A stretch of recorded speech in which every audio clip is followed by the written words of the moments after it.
You guys hear that? That's my shame of losing last week's segment.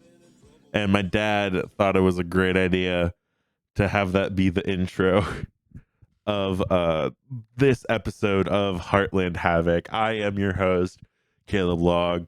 Along with me is my beautiful co-host, Christopher Long. How are we doing today? We're doing great. How are you doing, Caleb? I could be doing better. There's some stuff looming at my work that I'm not excited for. Right. But like by the time this is posted, it's already done, and I'm sure I did a fantastic job. And but we're here talking about the week 9 scores for District 4 and talking about the final week of the regular season. One last push for playoff seeding to get into the playoffs. But I do think that a lot of it did get squared away last week. But my dad just made a face that was like, oh, maybe not. We're going to get into that, though. As always, we're going to do our recap, doing power rankings, then looking at the playoff picture for one last time, and then looking at the top 10. So let's get into it. I will say there was a ton of blowouts. There weren't a ton of close games, but there were some blowouts that are of note that I will bring up when we go through the scores. But we're going to start off with the only close game of the slate, and that is Danville beating Shikellamy 26-21. And now my father was reffing this game, and I will say this was a very entertaining game from start to finish. And honestly, the big takeaway from this is that Danville's defense was able to win them the game. Pretty much. That's the big takeaway. With 2 pick sixes. Had 2 big pick sixes right for them.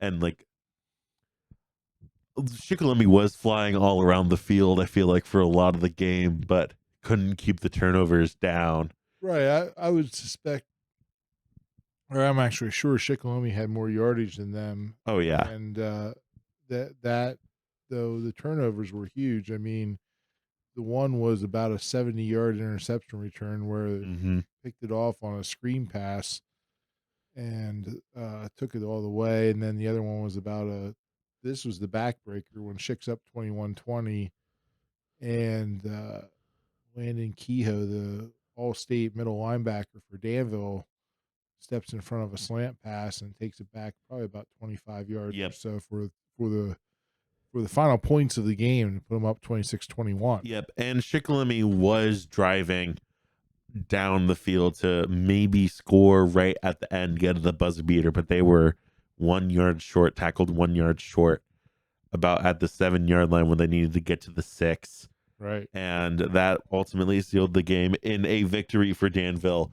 That is such a big boost for them and their playoff hopes. This was a must-win game for this Danville team to eke into the playoffs, and I think if we'll get to it during that segment, but I'm pretty sure that they are the front runners for that 4th seed in Class 3A. Correct. All right, we're gonna run through some of the blowouts that aren't really good to like note for. Healesville getting a win over Wyalusing 28-6. Line Mountain keeping their undefeated season alive 49-13. Warrior Run beating Central Columbia 56-0. We have Troy beating Central Mountain 70-29. That's a lot of touchdowns for Troy. 99 points total in that game. 99 points total, one shy of the 100 mark. Wellsboro beating Northwest Area 55-8. Berwick beating Selinsgrove 56-0. Montoursville beating Lewisburg 27-0. 38-14. 38-14. Okay, Max Preps has that wrong. Yeah, I believe there's 38-14 is the official score listed here. 38-14. My bad. I'm sorry. Shamokin beating Loyal Sock 42-7. kind of a close game. Titanic beating Towanda 34-27, but that one doesn't really affect a lot. Mifflinburg beating Midwest 62-0.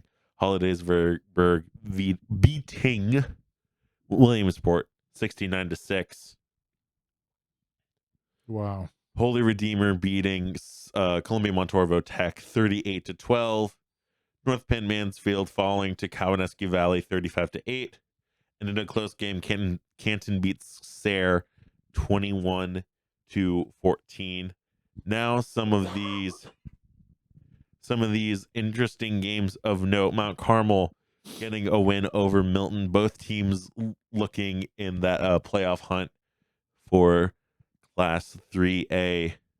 That cleared it up a bit. It would have really muddied it had Milton been able to pull out the victory. Yeah, I mean, I think we talked about that last episode, but really muddied it. Mount Carmel being able to get over 500, 5-4, sitting at 5-4 right now with the 3 spot, I believe.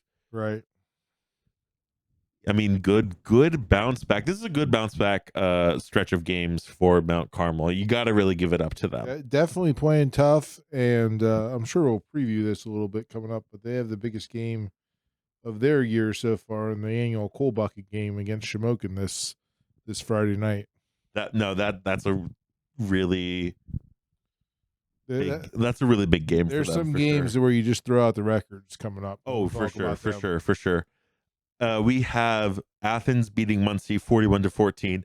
I don't know why I mentioned this, saved this for this segment. I mean, it is a good Athens win. I do believe that would secure them the second spot in 4A, because the other one of note is Jersey Shore falling to Scranton Prep 51-19. Now, I'm pretty sure Scranton Prep is a good team. I don't think their record heading into it being 4-4 was very indicative of how they've played. I think they've had a really tough schedule, and that's why their record was at 500 heading into this. But I honestly kind of thought that this game was going to be a little bit closer than what it was. Right. Scranton Prep was able to keep Bo Sechrist pretty much in check. 11 rushes for 36 yards. Jersey Shore did score first, I believe, on the highlights. I think so. I think they did. Yeah, that sounds about right. But Scranton Prep just kept the hammer down. Yeah, I mean, great win for Scranton Prep, but Jersey Shore, I don't know. This is a very interesting loss.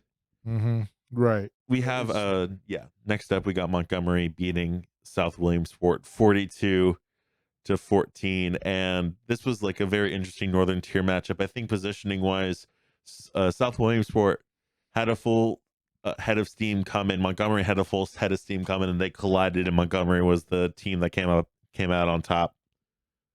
Yeah, Montgomery ran the ball well. They threw the ball against them. Montgomery really impressive now, as that was one of their tougher tests, and they're sitting at 8-1 going into week 10. A great season for the Red Raiders up there in Montgomery. All right, and now the big one. The big one, I think everyone is waiting for our opinions on. It is Southern Columbia beating Bloomsburg 61-0. I have a lot to say about this, and I understand that I was grossly underestimating them, Southern Columbia, at the beginning of the season, and then they beat Mifflinburg, and then they beat Montoursville. I certainly thought heading into this game that a very entertaining offense to watch in Bloomsburg and a very entertaining quarterback to watch in Wyatt Brocious would put up more than 0 points against Southern Columbia. I think I just don't have words. Well, there was a punt return for a touchdown. There was, I believe, a defensive touchdown also. I believe so too. So, when Southern gets that rolling, I mean, we used to refer to them as Black Death. Right. It just kind of just keeps rolling and really just You can't really stop it. steamrolls, and it's really hard to stop. I mean, to get anything going against that is tough, and it seems like Jim Roth has those Tigers out there playing like several years ago, where like they're just eating things up. And looking again at watching them a little bit, they're big up front. They have a big line. Garcia is, I think this is the youngest one now. Yep. He is finding holes and maneuvering around, and he's one of those short backs that's hard to find behind pulling guards and double teams, and Right. all of a sudden he pops out in the open on the wing tee and the gap scheme that they run, and he's out to shoot, and they've gotten their passing game going a bit also this past few weeks. So a lot of passes, passing touchdowns to a receiver, to Kissinger, yes. Yep. So there, and that's a familiar Southern Columbia name. Garcia is also a very familiar name. Familiar. So you got this next generation, so to speak, picking it up and really seems to have the ball rolling heading into the playoffs. They seem like they're going to be a really tough out. Yeah, in Double-A this year. For sure. 6 rushing touchdowns total for them. They held Wyatt Brocious to a 50% completion percentage with that's the other thing. That is crazy. They played great defense on Brocious. No, they played an incredible defense. The game plan they brought together, but that's the veteran coaching staff that's been together for 35, 40 years. A long time. Yeah. So, it's tough when they got the people to execute. And I didn't even bring up the big part about how they were able to contain Brocious. Wyatt Brocious only had 10 rushes for 18 yards. There's got to be some sacks involved in there. Right. I mean, I'd had to assume that too, but they were able to contain him, lock him down in the passing and the run game. I don't know.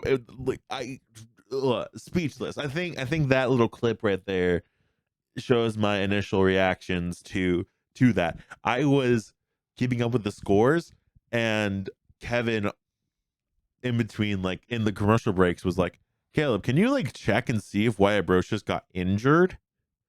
And I'm like, I couldn't find anything. And then when I found out that he wasn't injured, I'm just like, okay, they just had the clampers on him, I guess. Like that's just impressive.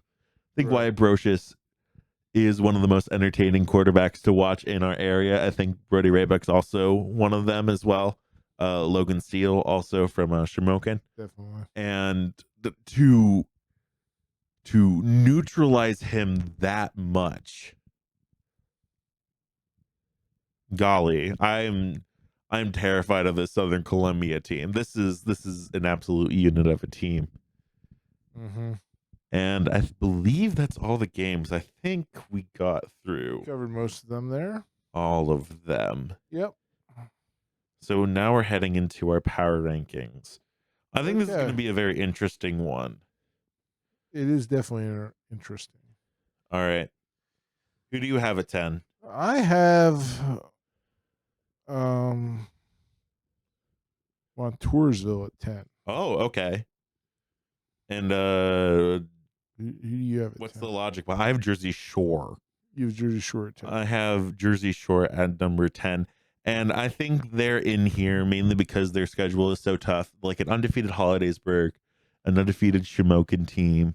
Like those are very tough opponents. And like a Scranton team that's better than what their record indicates. Don't forget, they took Shamokin down to I believe it was double overtime, or at least right. No, it was overtime, if nothing else. It was double overtime. So I have Jersey Shore ranked a little higher than 10 still, because of that. I don't know. I feel like that loss against Scranton Prep, still a good team, right? Don't get me wrong, but it knocked Jersey Shore down a couple pegs for me at least. For my number 9, I have Montgomery. I also have Montgomery at 9. I think they've had some really impressive wins. They've been able to beat some of these 2A teams that are a class ahead of them, and they're going to be a problem for Line Mountain. I wouldn't be shocked if they get the upset over Line Mountain. I'm going to say it here. I'm going to say it now. I think there's a chance that they could upset Line Mountain. That's a possibility. I mean, that's why they play the games. But I'm still impressed with Line Mountain. Oh no, don't get me wrong. I am too. I still am. They've had a very similar. Montgomery's loss was to Warrior Run. Yes. In week 2. Yeah. Okay. Yeah. I think looking at their schedules, Line Mountain and Montgomery have both beaten some solid 2A and 3A schools. I don't think Montgomery's beaten a 3A school, so I think that's why I like Line Mountain better in that matchup. But I wouldn't be shocked if Montgomery would best Line Mountain. Right. Okay. Number 8, I have Athens. I also have Athens at 8. Okay, there we go. Athens at 8 for both of us. I think you got to respect the fact that they're 8-1. They're that number 2 team in that northern tier, and they're just playing really solid football. I think you got to respect it. We've both had Athens off of our rankings for a little bit while they were still like 5-1, 6-1, and then I think they're finally getting the recognition that they deserve. Yeah, taking a little bit to prove, northern tier area that we don't get to see much. So they have to prove a little bit more to me, anyhow, as to where they're at. Right, for sure. Who do you have at 7? I have Jersey Shore at 7. Okay, I have Montoursville at 7. So swapping Montoursville. So far, we're identical with Jersey Shore. I don't know. This was a good bounce back win after they lost to Southern Columbia. I feel they're really good at bouncing back really quick, really fast. So I feel like that's something that is very solid, right, for them. Solid team. Very solid team. Number 6, I have Troy. I also have Troy at 6. Okay, listen. The apple doesn't fall far from the tree.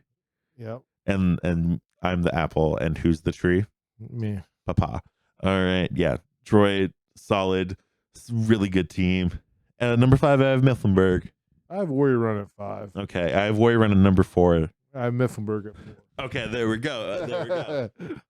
Yeah, I mean, I love both of these teams. I feel like they're coming in hot into the playoffs. I wouldn't want to face either of these teams in the playoffs. No, not at all. Warrior Run more balanced on offense than Mifflinburg. Mifflinburg still relies a lot on the passing game of Chad Martin and Landon Murray last week passed 1,000 yards receiving. Nice. With the blowout over Midwest. What can be taken from that? They took care of business where they needed to. Warrior Run took care of business against Central Columbia. Too bad they don't play each other. Yeah, too bad. I would pay real good money to see that game. Number 3, I have Line Mountain. I have Southern at 3. Okay, interesting. This is where the apple's going to start rolling down the hill. Yeah. I have Line Mountain at 3. I mean, Line Mountain's a great team. They're undefeated, of course. I think for Shamokin and Southern Columbia, I think a lot of their wins are a bit more impressive in my eyes. That's very possible. I still hold. Yeah, I see your point. I have Line Mountain 2nd. Yeah, and Shamokin remains number 1. Yeah. Probably for both of us. My reasoning is I'm going to put the undefeated team at 2. They're still undefeated. They've played who's on their schedule, and they've beaten them all the time. What if they, I know Southern played While I'm Missing, where their loss comes from, out of district. So I can see why you put them too. But I'm just holding kind of old school to they're undefeated. Now, there was one statement that you said in there that was incorrect. What was that? I want you to try to guess it. Who's my number 1? Oh. Who's my number 1? I don't have Shamokin as number 1. Shamokin's my number 2. Oh. I don't know. Shamokin's my number 2. Oh. And Southern Columbia is my number 1. And I think my reasoning is for Southern, yes, they have the loss against Why I'm Missing, but also consider the fact that I believe in some point in these rankings, we have had Mifflinburg, Montoursville, and Bloomsburg all ranked in the top 5 in some capacity. Absolutely. Ranked really high in our rankings. Yep. Dog walked all of them. Absolutely destroyed all of them in different, like, varying ways. So I feel like I have to respect that. I don't care if they had a loss early on in the season. Like, that team that took the loss is not this current team right here, right now. Okay. And I don't know. I think Southern Columbia is the top team to beat. I think if they go against Shamokin, they win. Well, and that's another game that I wish we could see. Yeah, and all these hypothetical honestly, games. like, hey, if we had the money, we would pay to have Shamokin and Southern Columbia play, and we'd pay to have Mifflinburg and Warrior Run play, but we do not. Nice little double header. We don't have that money unless a sponsor would come and maybe sponsor us. I don't know. I don't know, man. I don't know. We're here for the love of the game at this point. Correct. All right. And for the love of the game, we look at the playoff pictures. Alrighty. If anything's shaked or anything is moved. Starting in single A. Yep. Nothing's changed. Lime Mountains first. Pretty much have that 1 seed locked up. Montgomery at 2. Muncie at 3. And that's where they're going to be at the rest of the right, and that's going to stick because every other team opted out. So that means in week 11, it's a Muncie at Montgomery matchup. Right, and Muncie plays Hughesville this week, which is where you have to throw out the records. Right, we're going to do the games. No, we're going to do the games after this. Sorry about that. Okay, all good. Anyhow, Muncie and Montgomery. Montgomery already beat them in the regular season. We'll talk about that next week when it comes time for the playoffs. But yeah, so that's what that matchup will look like. Should we move on to Double A? Yeah, go into Double A. I have no words to add to that. The number 1 seed now is Southern Columbia. I'm not shocked. Warrior Run holding on barely to the number 2 seed. Oh, interesting. With Troy at number 3. Knocking on the door? Knocking on the door. Okay, interesting. And then Bloomsburg is 4. Okay, no, that makes sense because is Loyal Sock 5? Who's Loyal 5? Sock is now 5. Okay. 6 is Wellsboro. Oh, they jumped a couple spots. Yeah, they did. 6 is Wellsboro. 7 is South Williamsport. Okay. And then 8.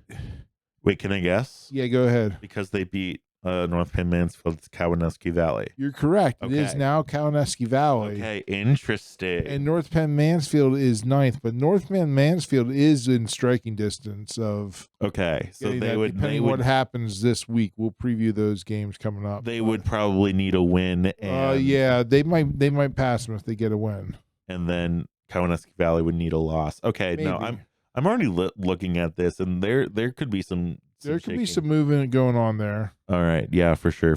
Okay. 3A. We got Mifflinburg as the 1 seed. Yep. Montoursville is sitting at 2. Then Mount Carmel at 3. And with that win last week, Danville pretty much locked up 4. All right. Yeah. Then Milton is at 5 with close. Lewisburg's at 6. Lewisburg is at 6, but their win percentage is not bad. Tell you what, there could be some shakeup in that one if the right teams pull off the upset. So that could happen there. All right. Number 4A, I mean. Yep. Shamokin with the 1. Solid now, pretty solidified that. Athens is sitting at 2 now. Mm-hmm.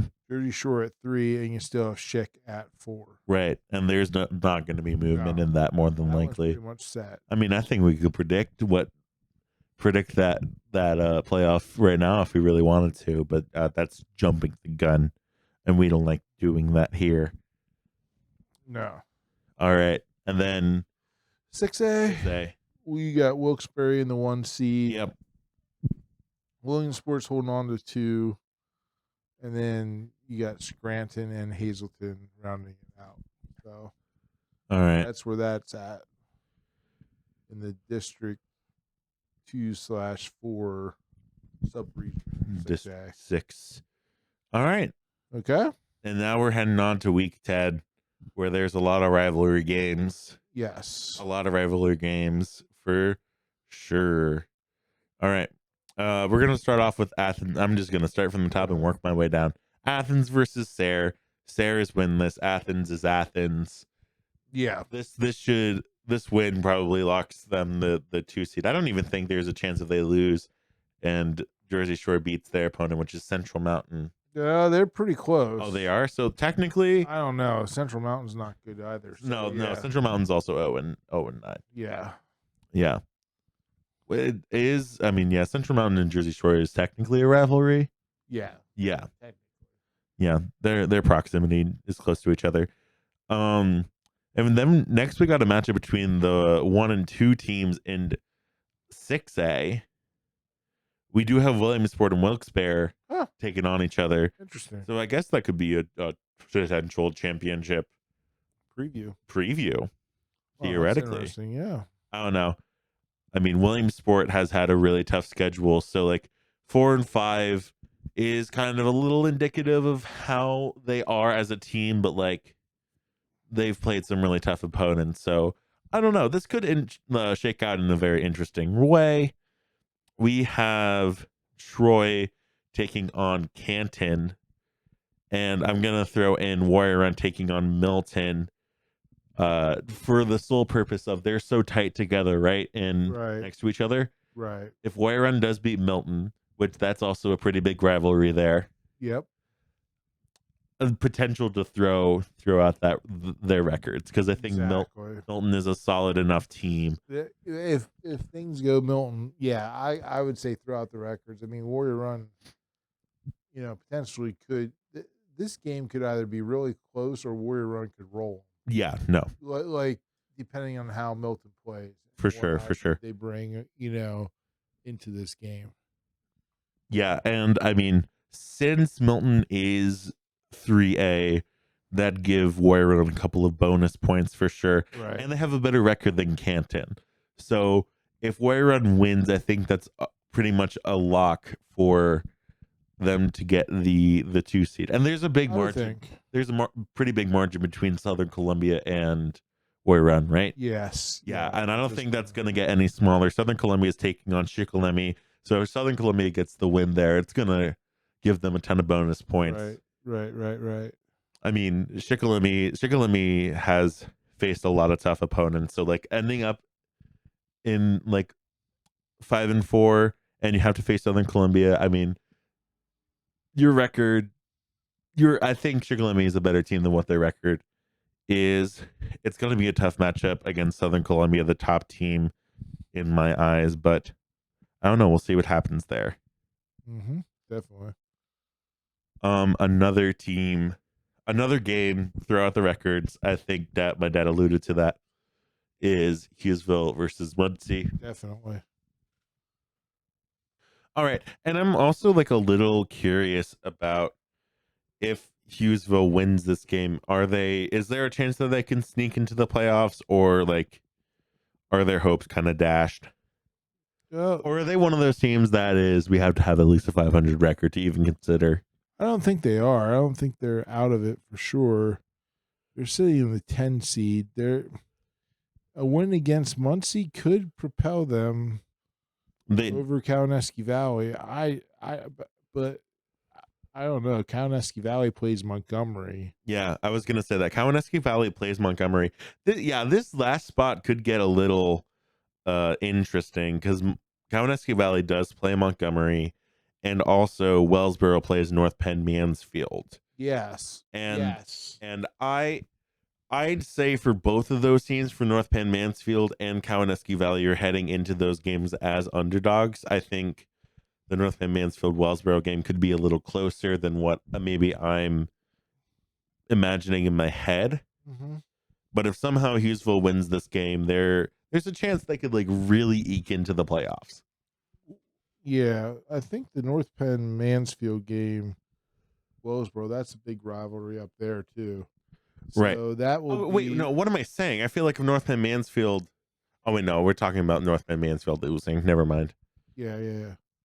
So I mean, if they win, like there could be some real shakeup going on in the bottom couple spots in Double A there. Also, So add to the fact that South Williamsport is playing Northwest area. I mean, I think that should be a bounce pretty back easy. win for Yep. them, but it could boost them up if like Wellsboro loses or something like that. Yeah, I mean the bottom half of District 2 or yeah, District 4 Class 2A could Right. really be interesting. All right. Where do I go next? Holy Redeemer taking on Midwest. Columbia Montorvo Tech taking on Bucktail. Lion Mountain has the opportunity to finish their season undefeated as they take on Susquehanna. Mm-hmm. And Danville taking on Sealands Grove.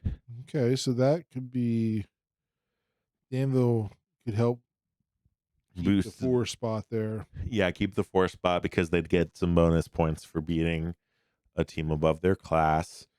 And which ones I didn't talk about? You Oh, it's did. Tawanda Wailusing. Skip over that one. Shamokin versus Mount Carmel. What can you? That's huge, huge game. Shamokin last year won the coal bucket for the first time, and I'm not sure how many years, 20 some years, I believe. That sounds about right. And now they have the chance to defend it and keep it in Shamokin. Mount Carmel, truly a game where you throw out the record. Mm-hmm. Mount Carmel does have, they're playing. It doesn't matter. This is a big game. Yes, Both teams will be in the playoffs next week. Mm-hmm. But this also could factor in that game is just unbelievable. It's going to be an unbelievable atmosphere at Shamokin.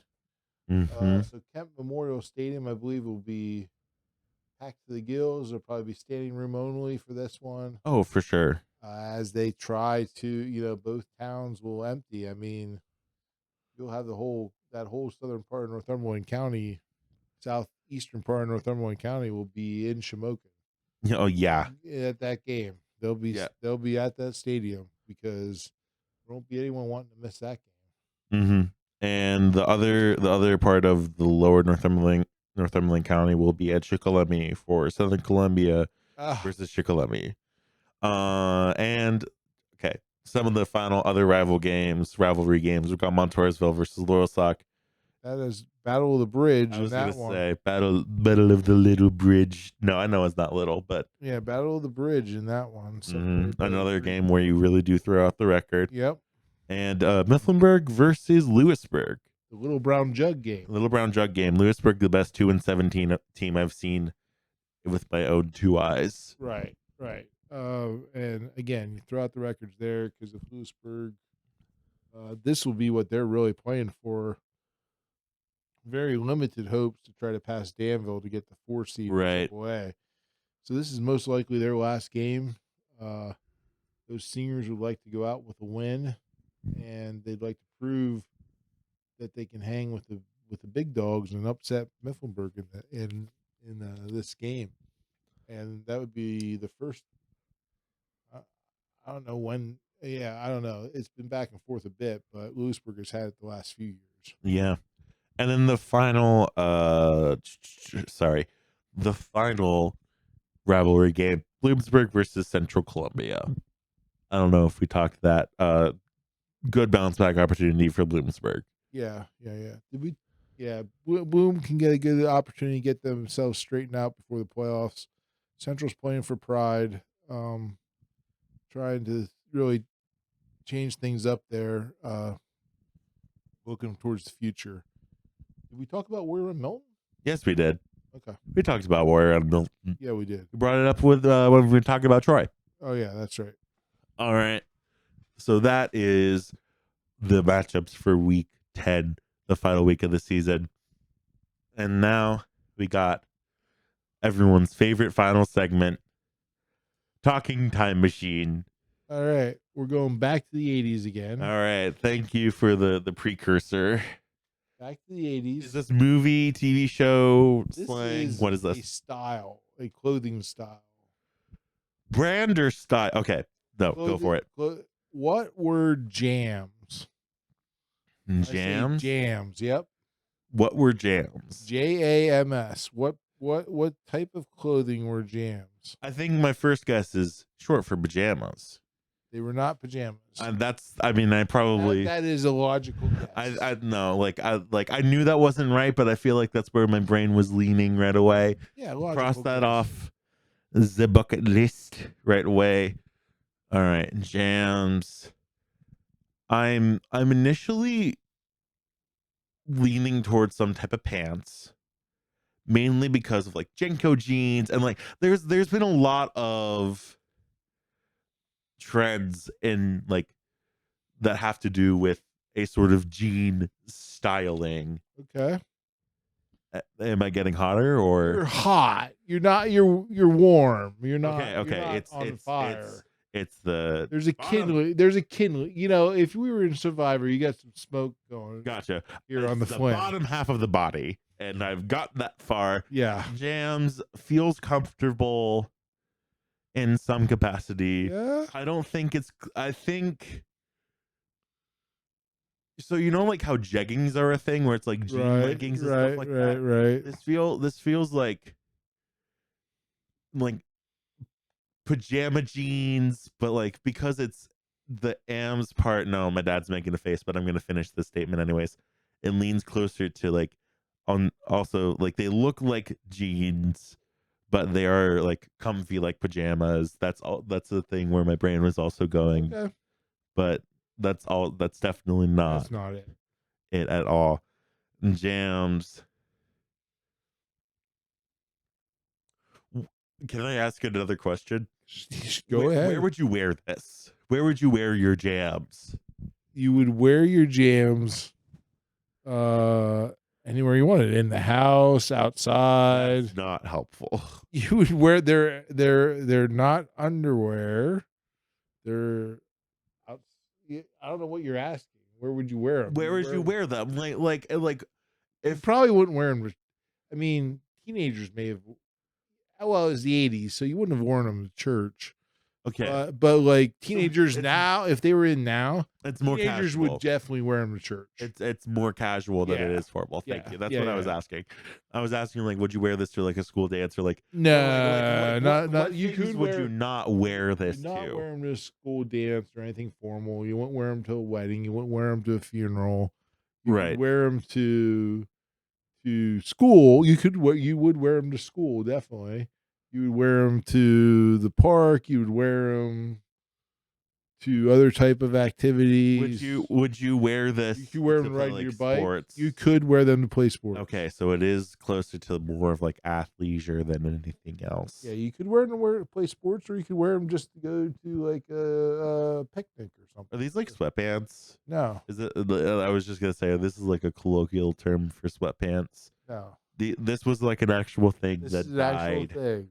That died way Well, there's long. still a website, so Okay, I'll there's show you. Okay, in relevancy though, Yes. I It was total fashion trend in the late 80s. By the 90s, it was over with. yeah. I mean, I think because it was out by the 90s, it's nothing oversized. I don't think it's anything oversized. No, they weren't oversized. Yeah, because that was a big thing in like the 90s and the 2000s. Yeah, they were not oversized. Can you like give me one? How did you own these? How many? I did own. How many did you own? Was this One- like your main pair of pants? I owned one pair because I begged to get a pair Okay. and saved up some money. Okay, save them some money. So these are like, I don't know. I have one big crazy guess, Okay. and then I might be tapped out. Are these like shorts you could convert into pants that you can convert back into shorts if you wanted to? That's a great Like guess. I'm telling you, like you That's a Velcro, great- like they- you have they did they have make like a those. little like Velcro thing around like They made them with the zippers, inseam. though. Actually, okay, yeah. But that's or like not a what we're. zipper, and you could take it off, and then you That's- could slip the Yeah. slip the legs off. If it's too hot out. Yeah. If it's and then you could still wear it to play like backyard football, and then it's like, oh, it's getting chilly again. You gotta Yeah. you gotta Zip 'em get back your on. you gotta zip them back on in a circle, and then They did have those, but that's not what jams are. Okay, yeah, no, But those are a real thing that no, exists. because I know that that's a thing, and I was Yeah. like, no, that's jams. not jams. Jamming out, concert going pants. No, I'm gonna look up jams on the website. And now you got me curious. All this dead space. You'll. Oh, jams shorts. Yep, they're shorts. They're like graphic shorts. Yep. Well, they basically had all these flower designs, like tropical designs was the big thing. Okay. Yep. Original jam shorts, caution red. There you go. Okay. No, Like that colorful. I've definitely seen these before. Yep. I've definitely seen these. Yeah, they've kind of I don't know if I would have guessed that they were called jams though. brand. There you go. There's a typical floral design. You know, the listeners can't see what I'm showing you, but I think it's a little misleading to call these jams because I look at these and I think that these are swim shorts more than anything else. Well, that's what they were called. But they were not swim shorts. That was the key. That's a stupid key if you're designing regular shorts that look like swim shorts. Like, well, that was part of it.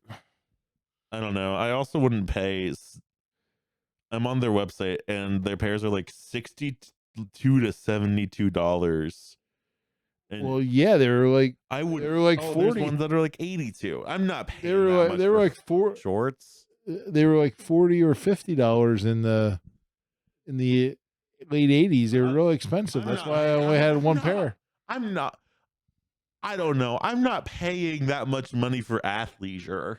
Yeah, I too much. I wouldn't either. Listen, this is throwback time machine, you know? Yeah, okay. Talking time machine. All right, everyone. Thank you so much for listening to this episode of Heartland Havoc. Next time we'll be talking about the playoffs. Hey, well, colder weather's here. Bundle up, get out and watch some football. Yeah, don't wear your jams to the football game, please. No jams at football. No jams at football. Adios.